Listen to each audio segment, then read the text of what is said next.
On October 20th, 1977, something significant happened in the world of music, though not for the reasons people expected.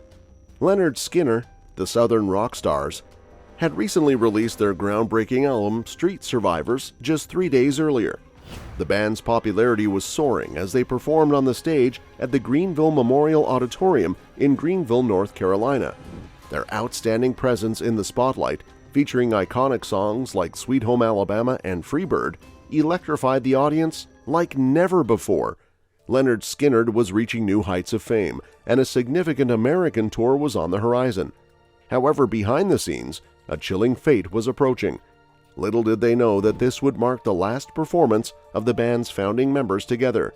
Following the release of Street Survivors on October 17th, Lynyrd Skynyrd embarked on a major tour across America.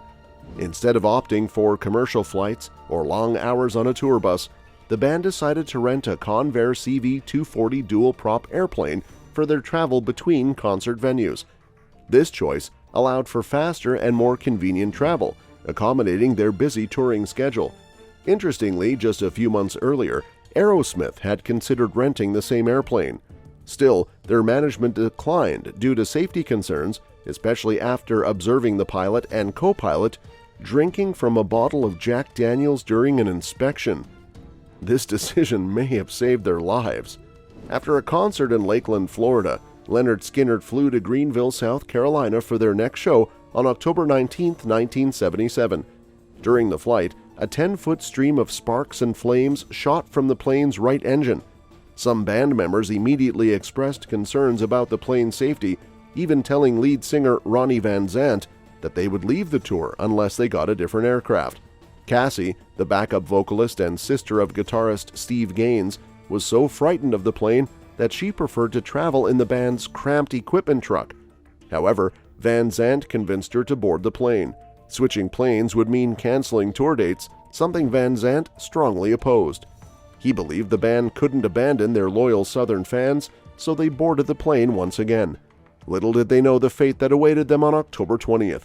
After an electrifying concert in Greenville, the band members and crew boarded the 30-year-old airplane destined for Baton Rouge, Louisiana. At that time, Lynyrd Skynyrd featured a lineup with vocalist Ronnie Van Zant, guitarists Steve Gaines, Alan Collins, and Gary Rossington, drummer Artemis Pyle, bassist Leon Wilkeson, and keyboardist Billy Powell, along with other core members.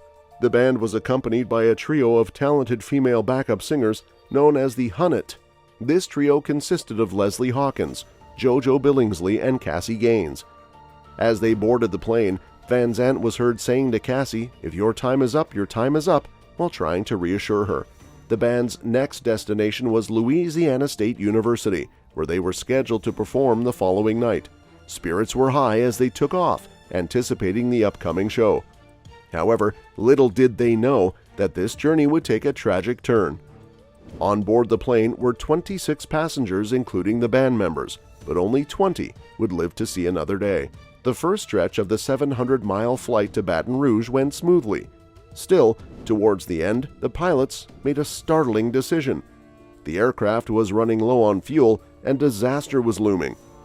Suddenly, the right engine, which had caused problems on the previous flight, stopped functioning. In a desperate attempt to transfer fuel from the left engine to the right, the flight crew accidentally jettisoned the remainder of their fuel into the atmosphere. Panic set in as they realized they didn't have enough fuel to reach their destination. Desperation took over, and the pilots tried to change their course, aiming for the nearest airport, Mome Pike Airport, just a few miles outside Mome, Mississippi. However, they soon faced a harsh reality. They didn't have enough fuel to make it there. To make matters worse, at 10,000 feet and with no fuel remaining, the left propeller also stopped working. The plane began to plummet, leaving them with no option but to attempt an emergency landing in an open field if they wanted any chance of surviving. While all this was happening, the passengers on the plane had no idea about the serious situation unfolding.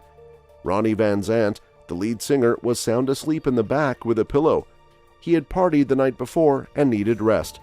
Other passengers were playing poker to pass the time, making it seem like a regular flight.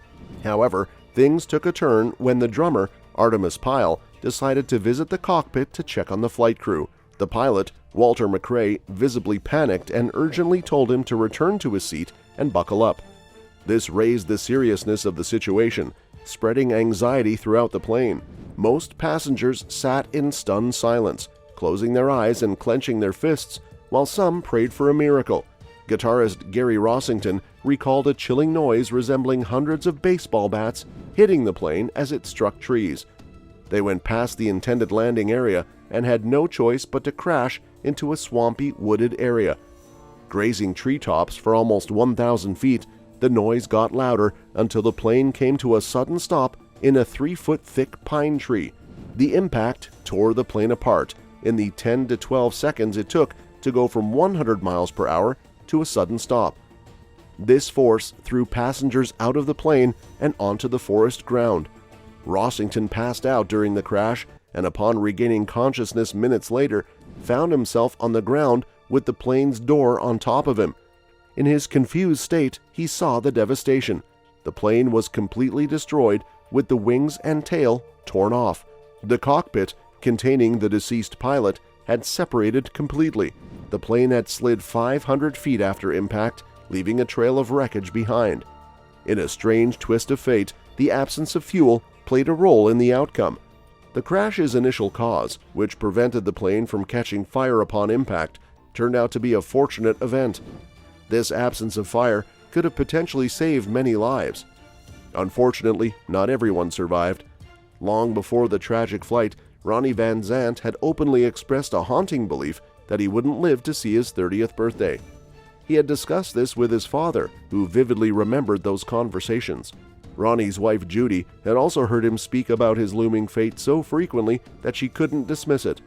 Sadly, his premonition came true 87 days before his 30th birthday, when he lost his life violently in the plane crash.